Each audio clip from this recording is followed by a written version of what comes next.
Free people are not equal, and equal people are not free. Equality under the law is vital, but economic equality is not as desirable. Free people are different people. Our talents and abilities are not identical.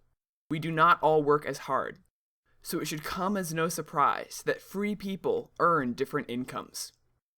And even if magically all the wealth was redistributed equally tonight, we'd be unequal in the morning because some of us would spend it and some of us would save it. To produce some measure of economic equality, government would have to issue the following orders. Do not work harder than the next guy. Do not come up with any new ideas. Do not take any risks, and do not do anything different from what you did yesterday. In other words, do not be human.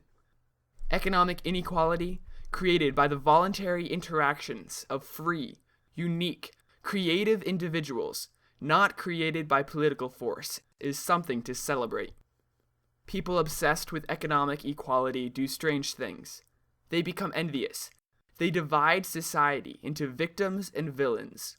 When their ideas influence policy, they can do harm. When people spend money on things like new boats, it creates jobs for the workers who have to build the boats. In 1990, the government raised taxes on boats, planes, and jewelry in an attempt to teach the rich a lesson, help narrow the gap between the rich and the poor, and raise over $30 million in new revenue, all in the name of economic equality. In response, people either bought fewer luxury goods or bought them overseas. The government only got around $16 million in new revenue. The boating, aircraft, and jewelry industries lost thousands of jobs. And those lost jobs cost the government over $24 million in unemployment benefits, for a net loss of almost $8 million. This does not even count all the jobs lost in the industries that provide the materials to make the luxury goods. The government did nothing more than make us all a little bit poorer. But for those advocating economic equality, intentions count for everything, and consequences mean little. You hear sometimes that the rich are getting richer, and the poor are getting poorer. What does that mean?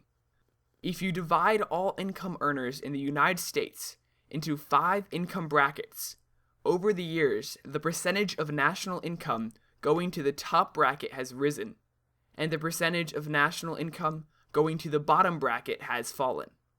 However, these kinds of statistics are just snapshots, and neglect the fact that individuals move up and down the income brackets all the time. The individuals that made up the richest and poorest brackets 10 years ago are not the same individuals today.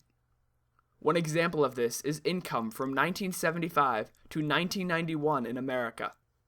Of the individuals in the lowest income bracket in 1975, about 95% of them had risen out of that bracket 16 years later in 1991. Almost 30% reached the top bracket, while only 5% remained poor. On the other side, about 33% of those in the top bracket in 1975 had moved down to a lower bracket by 1991. More recently, half of the individuals in the top 1% of income earners in 1996 were no longer in the 1% 9 years later in 2005. The poor do not remain poor very long in a society where people are free. Legal measures aimed at redistributing the wealth by force prompt the smart or politically connected rich to seek legal loopholes at home or refuge overseas, while the poor bear the full force of the economic consequences. Economic equality is a fantasy that only enslaves, because free people are not equal and never will be. Text based on the essay The Quackery of Equality, written by Lawrence W. Reed, and published by FEE, the Foundation for Economic Education. Written, illustrated, produced, and read by Professor Chesterton.